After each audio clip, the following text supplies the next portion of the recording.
This is the IELTS listening test. Now turn to Part 1.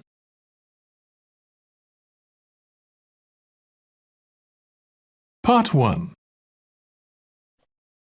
You will hear a woman booking a room for a party at a community centre. First, you have some time to look at questions 1 to 4.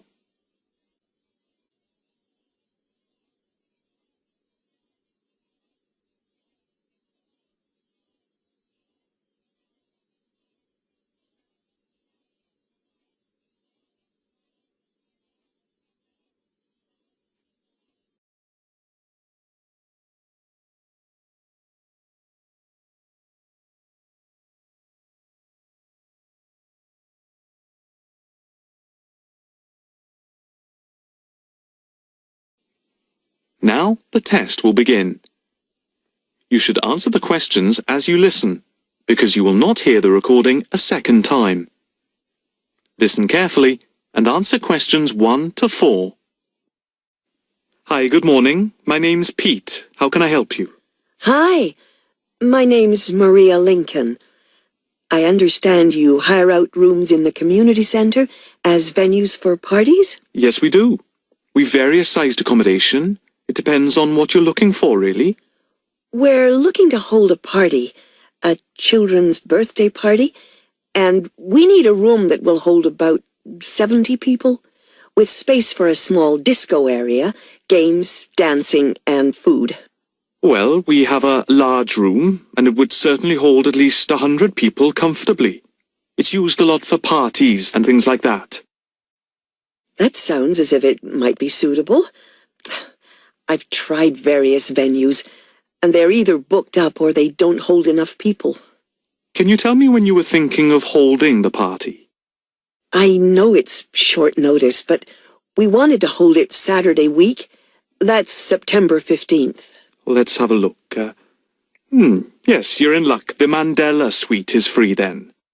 I'll just write that down. M-A-N-D-E-L-A. And the time. When were you thinking of holding it? In the afternoon, from 3:30 p.m. to 9 p.m. Yes, okay. There's no smoking on the premises, and we're only licensed to have soft drinks. That's okay. I think I'm happy to go ahead. Before you hear the rest of the conversation, you have some time to look at questions 5 to 10.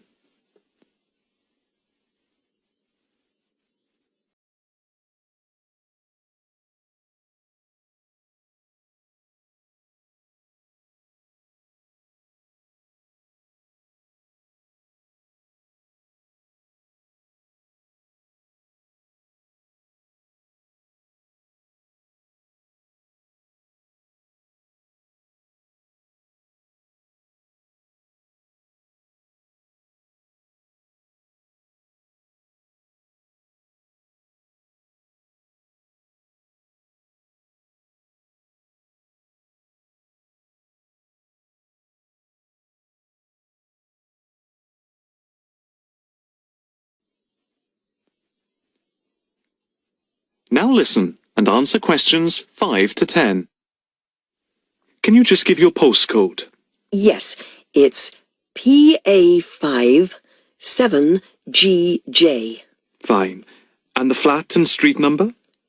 It's flat number 40, and the street number is 35. Okay, so that's flat 40, 35 Beaches Street. Yes, that's right. And a contact number? My landline is 223279 with the code. But I'll give you my mobile number, which is 07897 293381. Okay, 293381. Can you tell me how much it will cost? It's quite reasonable, actually. It's £115 for the hire of the room, with tables and chairs. But if you want to hire disco equipment, we've got a basic system with speakers and other equipment for £25. But there is no technician around in case anything goes wrong. And of course, it's optional. That would save us carting something from home, but maybe we should bring a spare sound system just in case. We've never had any problem with the system, but you might not want to take any chances. What about catering? Well, we had thought of getting everyone bringing something. We have someone who can do catering for £9 a head, including the cake if required. That's handy, but it's a lot as we have a fairly tight budget. So, you want to go ahead with the booking? Yes, certainly. OK. I need to take a deposit of £30, which is refundable.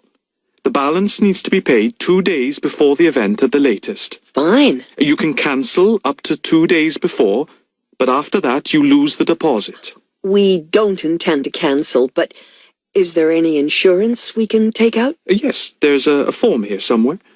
How much? It's, let me see. It's only £9 for the 24-hour period, and that covers you for cancellation, damage, and injury. Well, at least we'd better have a look at it. How would you like to pay the deposit? Cash. I'll just give you a receipt. There you are. 10, 20, 30. £30.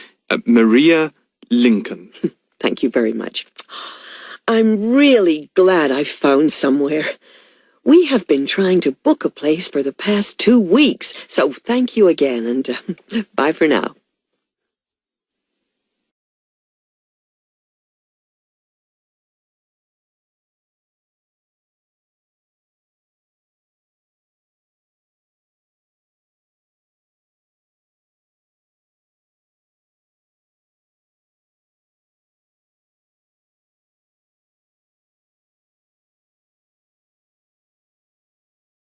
That is the end of part 1. You now have 1 minute to check your answers to part 1.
Part 2.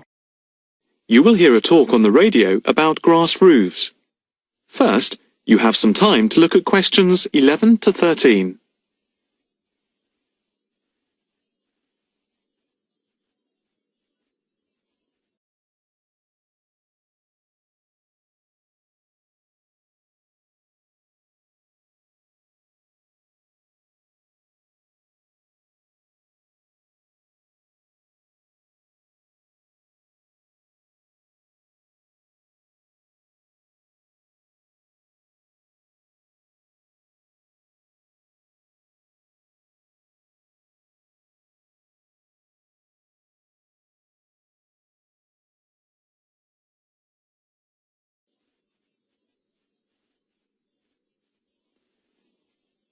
Now listen carefully and answer questions 11 to 13. And now it's straight into the Eco Hotspot for today's programme. We are in fact going to look at an intriguing trend in recent years in the world of eco-friendly developments. There has been a constant stream of new green products coming onto the market for the environmentally conscious. A new departure, which I feel needs greater attention drawn to it, is the increasing interest in grass roofs. Environmentalists sing the praises of grass roofs as interest in sustainable ecological building has led to the greening of the rooftops of residential and commercial buildings around the world. And what does this type of roof consist of? Instead of tiles, which allow water to run off and create flash flooding, the roof has a waterproof underlay, which is laid over the roof deck. This waterproof layer is then covered with layers for insulation and drainage. Then, on top of the insulation and drainage layer, is added a final layer of soil or crushed stones for the plants and/or grass to grow on. The roof can be planted with wildflowers to add colour and life to your rooftop. Before you hear the rest of the talk, you have some time to look at questions 14 to 20.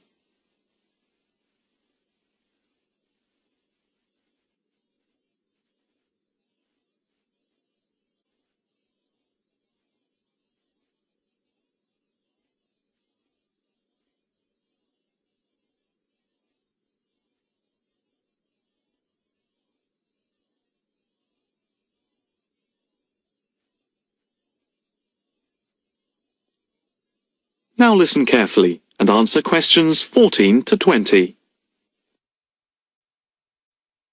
As for the benefits of grass roofs, in spring and in summer they are very pretty as flowers spring into bloom.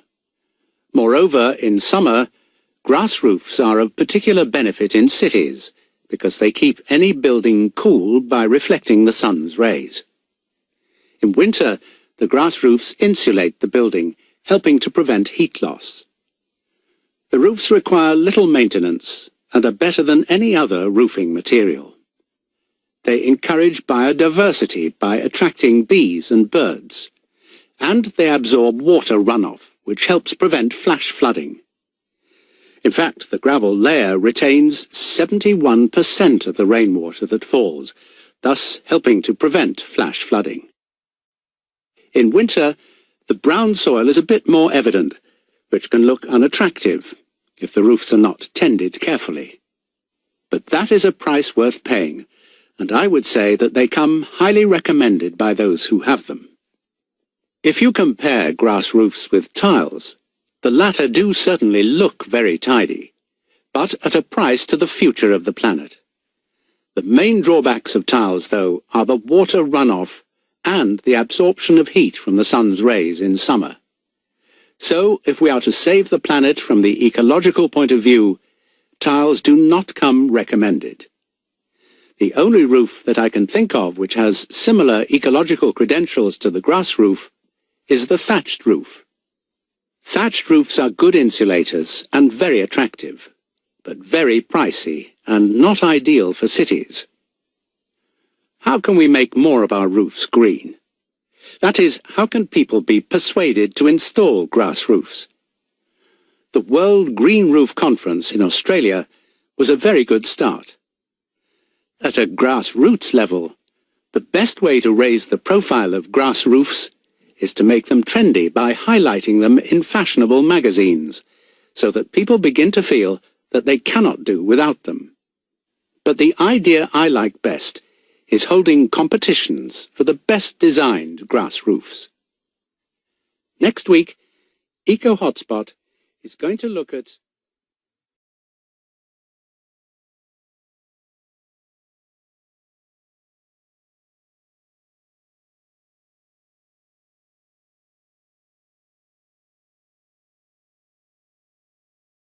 That is the end of part 2. You now have 30 seconds to check your answers to part 2.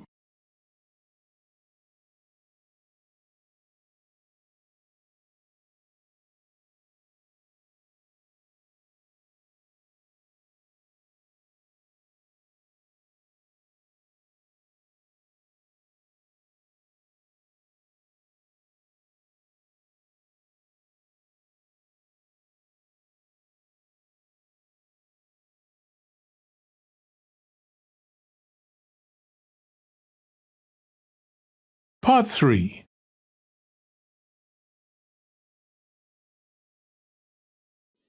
You will hear a student talking to her tutor about a presentation. First, you have some time to look at questions 21 to 23.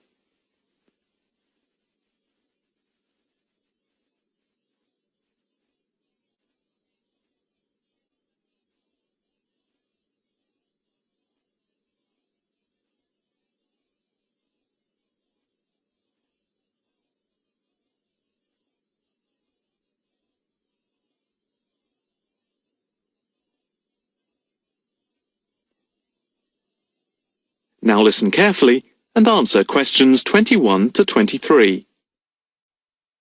Excuse me, Dr. Owen, Oh, hello, Karen. Have you got a few moments? Yeah, sure. How can I help you? Well, I've had difficulty finding data on the original question, and I was wondering if I could change my paper to Investment in Knowledge, comparing some European countries with the United States, and then with others throughout the world, including the OECD average. I found lots of data by way of graphs, etc. Where did you get the data from?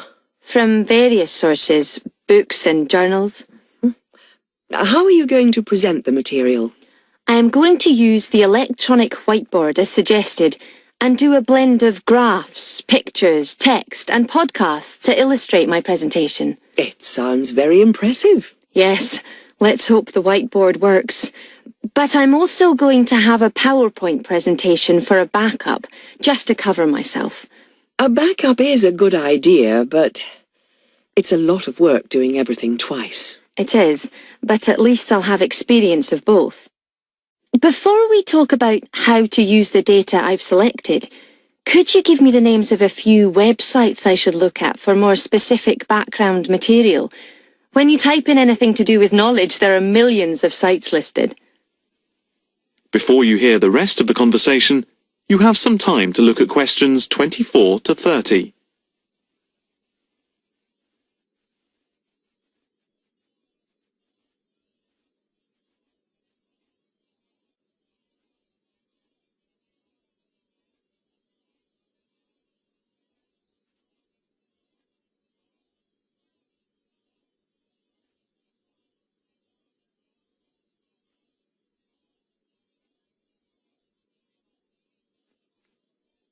Now listen carefully and answer questions 24 to 30. Let's see. Oh, I'll print you off this list.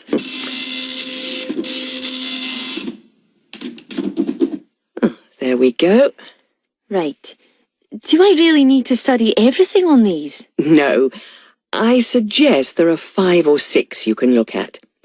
The one you have to go through is the IT department section on the university site, which is www.kmul.org. It has articles by all of us in the department and has links to useful information, so I think it is essential to look at this. OK, I've already been on it, but I'll tick that one as a must-read. And there's a site which is hosted by Pollock. It's investmentit.com. All you need to do is to skim the abstracts of the articles on the site. They'll give you a general idea about the effects of investment in knowledge. Yes, that sounds good. It cuts out having to read everything. What about this one? knowledgejournal.com. If I remember, it's not that useful. I would say that there are very few things that you need to read there. Then there's itknowledgereview.com. It's got loads of articles, but it's probably best just to read those that have come out in the last term or so. Do you have to subscribe? No, it's free from the university library. And another free journal online is itonline.com. I wouldn't say it's essential to read it, but it is beneficial. And so I think it is worth a look. If you think it's useful, there is no harm in looking at it. But nationalstatistics.com is worth looking at and trying out the links that it gives. I think these are probably enough to be getting on with. I think so. There's another thing I want to ask about. How much material should I use in my presentation? Avoid crowding the screen.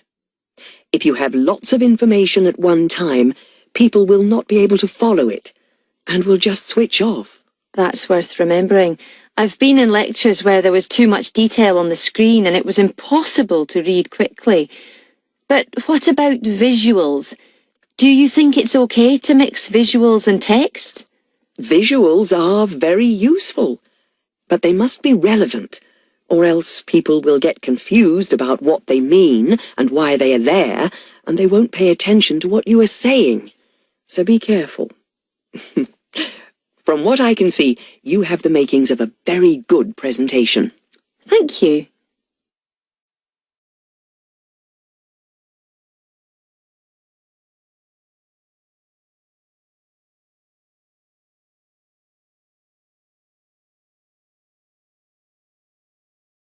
That is the end of part 3. You now have 30 seconds to check your answers to part 3.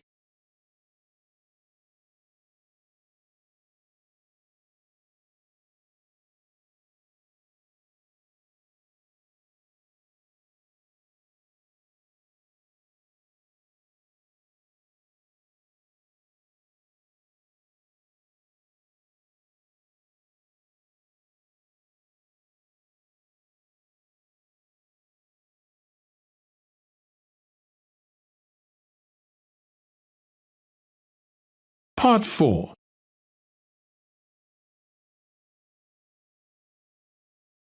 You will hear a talk on the work of a printing department at a university.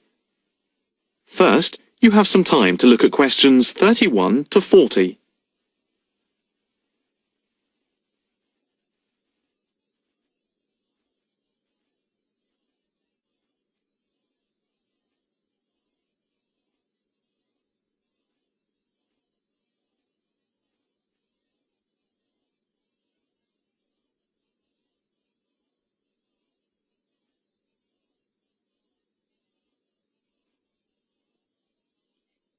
Now listen carefully and answer questions 31 to 40. I am here to give you a brief outline of the work of this new department. The Department of the Printed Word has a very short history, having been created just 10 years ago. Some statistics to start with. The first intake of undergraduate students consisted of 20 students, which rose to 37 in the second year.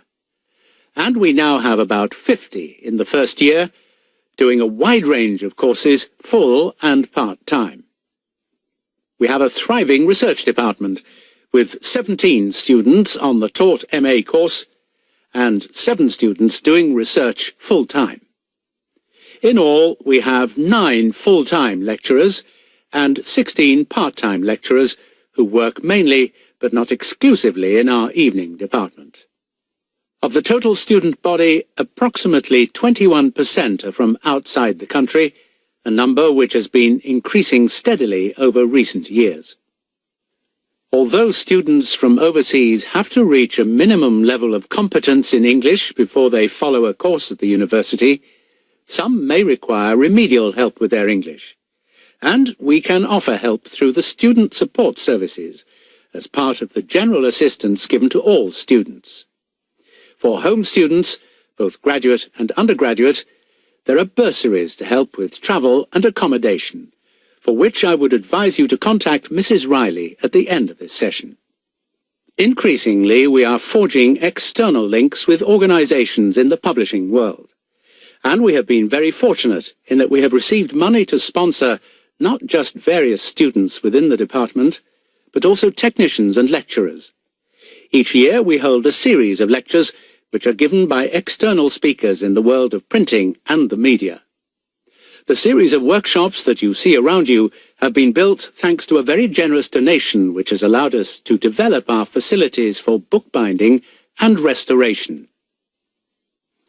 Now, the main work of the department relates to teaching the mechanism of printing. And as most printing is now so highly technological, all our students have to be computer literate. For those of you who are interested in taking a module in this department from another department, and who feel that you may not have the necessary computer skills, don't let the technology put you off. We have a number of specialist technicians who can support and deliver crash programs in the computing technology required. As long as you can switch on the computer, you are halfway there. We have what can only be called state-of-the-art facilities, especially for those wishing to move into the publishing world, working not just as printers, but also in editing, page design, layout, and bookbinding. With the extensive facilities we have for book restoration, some of our former students are now employed as expert book restorers and conservationists, skills which were once almost dying out. In the display you will notice samples of work on book cover design, and as well as having all the necessary computer programs for dealing with printing, we have some old printing presses.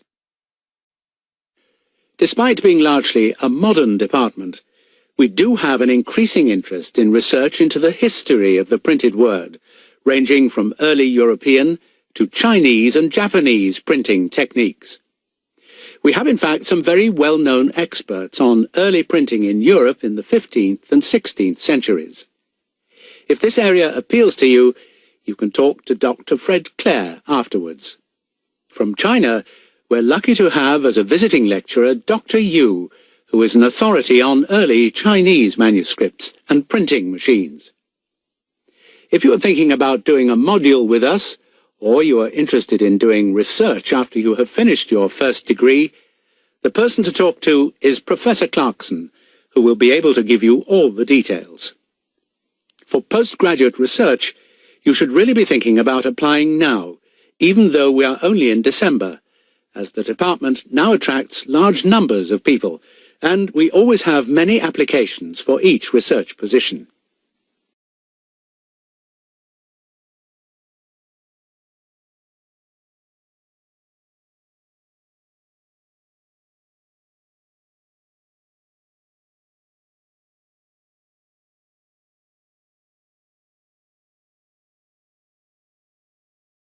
That is the end of Part 4.